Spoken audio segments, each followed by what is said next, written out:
Season 5 of You is over! The show's done! We can all go home! I've heard a lot of mixed opinions about Season 5, especially the last few episodes, and I just kind of wanted to talk about what I thought, and maybe just talk about some of the opinions I don't massively agree with. I may be referencing a video done by Alex Myers a lot. I don't have anything against the man. I quite like his videos, and there are a lot of points in the video that I didn't fully agree with. But again, I have no ill will against the man. I just want to clarify that now. You know, I just disagree with some of the stuff he said about the show. So, let's get into it. Starting with the first complaint I saw a lot. Now, one of the biggest complaints I've seen is that people didn't like the ending Joe got. Either they thought he should have died in the previous episode where he's in the cage, in the fire, or that he should have got a happy ending. Obviously, the second one would not be satisfying, as this man has gotten, no less than 4 different happy endings across the series, and each time he has still found a way to fuck it up. He is literally incapable of having a happy ending with someone he loves, because he will just get bored and find someone else to obsess over and violate. I also don't think he should have died in that cage or just at all in the previous episode. I mean, it would have been satisfying for Kate to kill him, because I really liked Kate this season. I didn't love her in season 4, but after that whole argument they had when he got out of prison and she pushed him and he was struggling to get back on his feet, that was, mother was mothering, let me tell you. Dying's kind of the easy way out, and also Joe's legally died, again, 4 times already.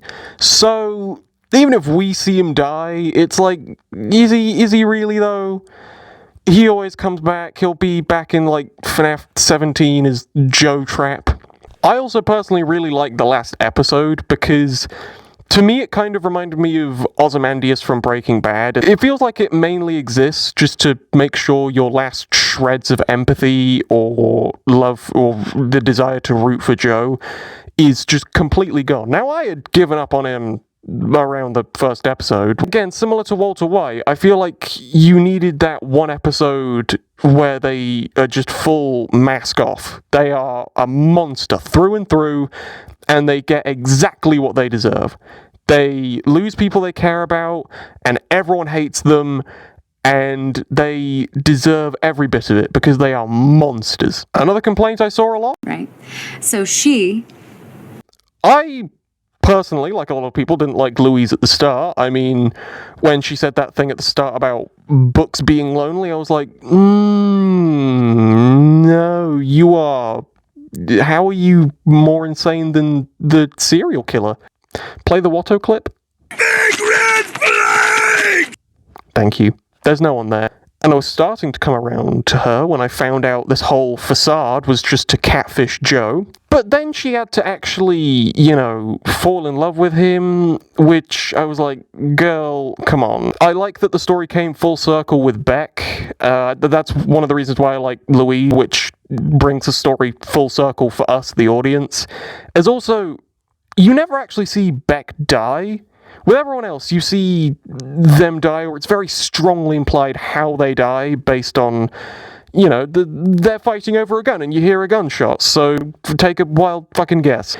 But with Beck, we saw Joe grab her, and that was it, and then she was dead. Also, I think this is the first show I've seen, or just any piece of media I've seen that has accurate meme culture portrayed. You don't see it very much, but that one snippet of just that one tweet after Joe gets his dick blown off and it's this. I actually laughed at that. And that is something you would see on Twitter. That is something you would see on social media if something like this happened. Henry's aged a lot in 3 years. Another aspect of the show that I really like this season, the Lockwoods. Now, I know. Reagan is evil and deserved everything that happened to her. However, I really like Maddie. I thought she was a very interesting character. Seeing how her twin traumatizing her throughout her entire life has affected her, I think that's really cool. I think that's a cool concept for a character. I wish she got more screen time. I also just thought she had more chemistry with Joe than Bronte at the time. There's one line where she's in the cage eating food and Joe says, "I've been going about this all wrong," and she goes, "You think?" I can't explain why, but I just found that really funny, and I just thought they worked really well together.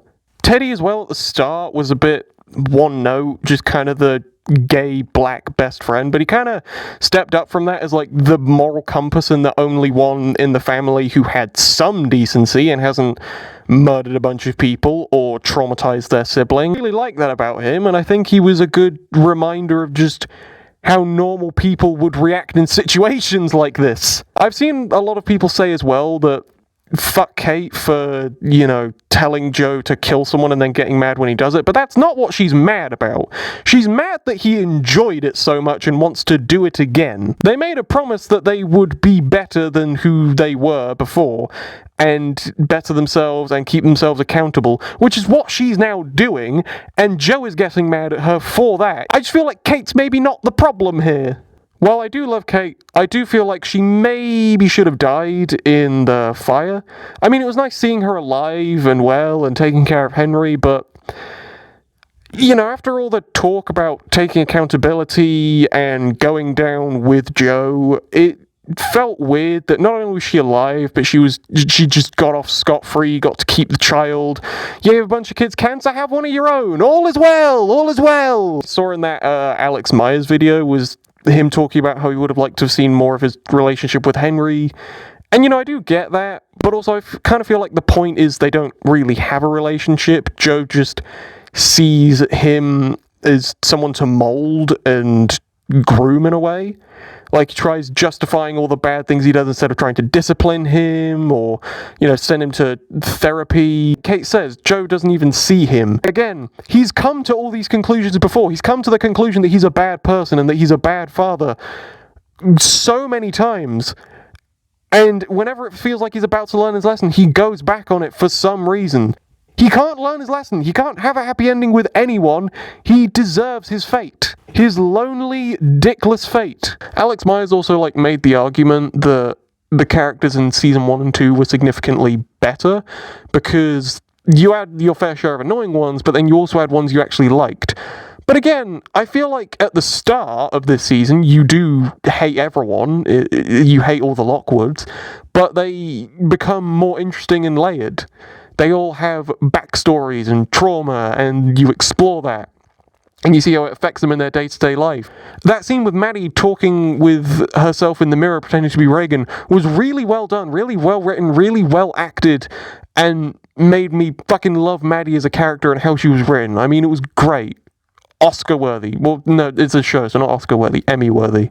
I don't really have a lot else to say about the show, to be honest. I think I've said my piece. I recommend you watch the show if you haven't, and I'm still mad that Reese wasn't real